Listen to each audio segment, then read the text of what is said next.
Nous sommes ici à Eilat, la ville la plus méridionale d'Israël. Je voulais vous parler du blocus naval imposé par les Houthis en mer Rouge et de son impact sur le port d'Eilat. Par ailleurs, Israël a-t-il réussi à trouver un moyen de contourner le canal de Suez? Venez avec moi. Je vous montrerai une partie de la ville et nous nous plongerons dans les détails. Je m'appelle Yair Pinto et je vous présente My State, une émission sur l'actualité, ma foi en Dieu et mon voyage en Terre Sainte.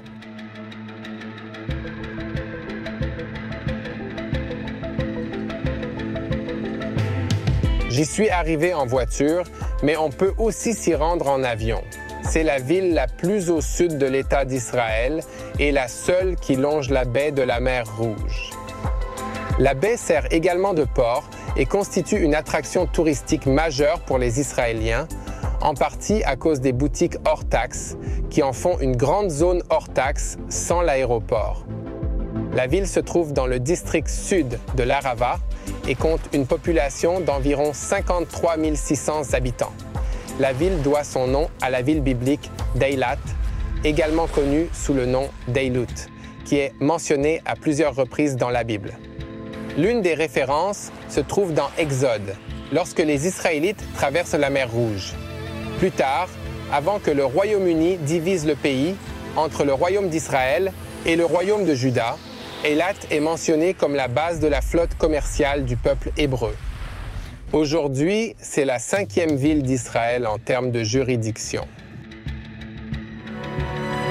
Le port d'Eilat est la porte d'entrée sud d'Israël vers les pays d'Extrême-Orient, d'Afrique de l'Est et d'Inde. Le port est principalement utilisé pour l'importation de véhicules.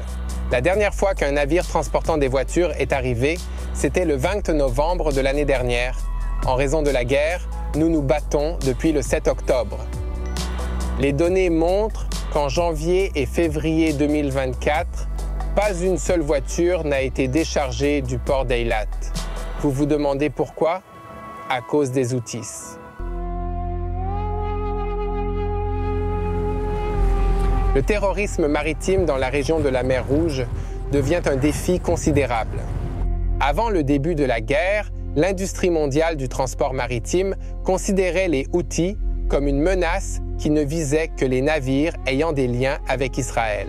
Aujourd'hui, après le 7 octobre, la mer Rouge est devenue une zone de guerre officielle dont l'impact mondial est considérable.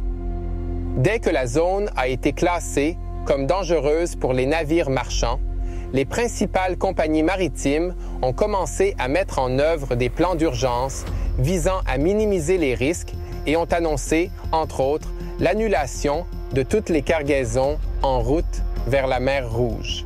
Il s'agit de cette mer. Une autre tendance intéressante est apparue à la même époque.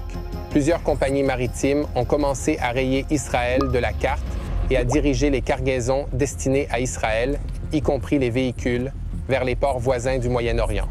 Certaines de ces compagnies sont considérées comme des clients stratégiques des plus grands ports israéliens. Il est important de se rappeler qu'elles sont les plus efficaces et qu'il n'y a pas beaucoup d'alternatives qui seraient encore financièrement rentables. La plupart des transports maritimes passent par deux goulets d'étranglement, le canal de Suez et le canal de Panama. Si un problème survient dans l'un d'eux, les retards peuvent durer des semaines, voire des mois, dans l'acheminement des marchandises vers une destination donnée. Rappelez-vous le conteneur d'expédition qui, en 2021, est resté bloqué pendant 6 jours dans le canal de Suez. Le trafic dans le port d'Eilat est donc paralysé. Cette situation a des répercussions profondes sur la ville et son économie. En effet, les travailleurs du port ne sont pas bon marché. Eilat n'offre pas beaucoup de possibilités d'emploi. Le tourisme est une source importante de revenus, mais bien sûr, il n'y a que peu ou pas de visiteurs en ce moment. Il y a quelques mois, les forces de défense israéliennes ont intercepté un missile balistique qui visait Eilat, et la marine américaine a intercepté plusieurs missiles et attaques de drones. Ce n'est donc pas seulement la guerre en général, mais une menace spécifique contre Eilat qui fait que cette ville est si calme en ce moment. Nous ne doutons pas que la situation reviendra à la normale, car il n'y a pas d'autre choix. L'importation à Eilat d'une voiture en provenance de l'Est est rentable, car les navires n'ont pas à passer par le canal de Suez et à payer environ $1,5 million par navire. Le climat est favorable à l'entreposage des voitures. Les services portuaires sont bons et après la guerre, la route commerciale reviendra sûrement à la normale. Mais en attendant, les attaques des Houthis ont paralysé Eilat et considérablement ralenti le trafic maritime en mer Rouge. Mais je suppose que les crises de ce type s'accompagnent généralement de progrès technologiques, n'est-ce pas? Dans ce cas, les actions boursières montent en flèche en raison de la guerre. Par exemple, les actions de la petite entreprise Daylat, la société Trucknet. La valeur boursière actuelle de l'entreprise est de $51 millions. Et ce n'est pas une coïncidence. Trucknet a développé une technologie qui met en relation les importateurs et les entreprises de transport sur un marché numérique dans le but d'optimiser les coûts de transport et l'utilisation de l'espace dans les camions. Trucknet a signé un accord avec une société de logistique émirati, Pure Transit, qui lui permet de transporter des conteneurs de Dubaï ou de Bahreïn vers le port de Haïfa. L'objectif est d'utiliser la technologie de Trucknet pour trouver des exportateurs qui accepteront de remplir le même conteneur sur le chemin du retour vers le golfe Persique. C'est ainsi que Trucknet a trouvé une solution temporaire pour le transport des marchandises par voie terrestre. Alors qu'un navire met 2 semaines pour aller du port de Dubaï au port d'Ashdod en Israël, un camion effectue ce trajet en 4 jours seulement. L'inconvénient est que les camions sont limités dans le nombre de voitures qu'ils peuvent transporter en un aller-retour. Mais cela n'a pas empêché le pont terrestre de commencer à fonctionner entre les ports de Dubaï et de Haïfa. Le prix de l'essence joue également un rôle important. Le prix du transport par camion est d'environ 1 euro par kilomètre, soit environ 20% de plus que le prix du transport par mer en temps normal. Mais depuis le début de la guerre, les prix du transport maritime sont montés en flèche. Trucknet affirme donc que le transport de marchandises par camion reste moins cher que par bateau. Tout cela a eu et continuera d'avoir des conséquences économiques considérables qui se feront sentir dans le monde entier et en Israël, et pas seulement en raison de la forte augmentation des coûts du transport maritime. Pour l'instant, la ligne terrestre répond aux demandes urgentes de transport de nourriture, de matières premières des usines et de déchargement des navires dans les ports d'Israël.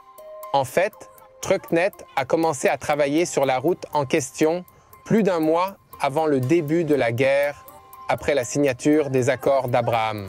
À la suite des attaques des Houthis, les lignes de transport entre la Chine et Israël sont devenues plus chères, mais la durée du transport a été raccourcie grâce à la combinaison du trafic maritime et terrestre. Les acheteurs en Israël signalent un raccourcissement du délai de réception de la cargaison qu'ils ont commandée. Cela représente environ 34 000 tonnes de marchandises par mois, soit une consommation d'environ 2 millions de tonnes de carburant sur 5 ans. Concrètement, cela signifie qu'environ 800 camions font l'aller-retour chaque mois. La solution terrestre est donc nettement plus courte et plus sûre. Elle ne remplacera cependant pas les cargos, puisque seuls 350 camions environ peuvent passer chaque jour par le poste frontière de Sheikh Hussein, près de la ville israélienne de Beit Shean. Il s'agit toutefois d'une nouvelle solution sûre qui raccourcit la durée du transport et qui, dans une certaine mesure, prépare un nouveau Moyen-Orient et le développement des relations commerciales dans la région dans le cadre des accords d'Abraham. Écoutez, la guerre contre le Hamas et tous les partisans de l'Iran vise précisément à contrecarrer toute possibilité de paix au Moyen-Orient. Juste avant le début de la guerre, il y a eu une initiative visant à établir une ligne de chemin de fer le long de la même route de camions qui serait capable de transporter une plus grande quantité de marchandises.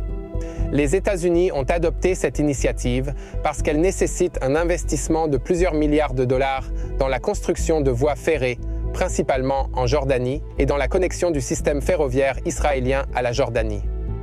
Mais pour l'instant, aucune date n'a été fixée pour le début de la construction. Les lignes de camions entraîneront le développement de l'infrastructure nécessaire à l'acheminement des trains et de nombreuses entreprises du monde entier suivent ces développements de près.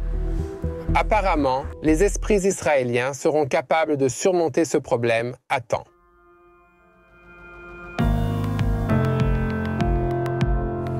Les puissances du mal et du terrorisme travaillent dur pour détruire toute chance de paix entre Israël et ses voisins arabes au Moyen-Orient. Il s'agit clairement d'une guerre spirituelle. Et le seul moyen de combattre une guerre spirituelle est la prière.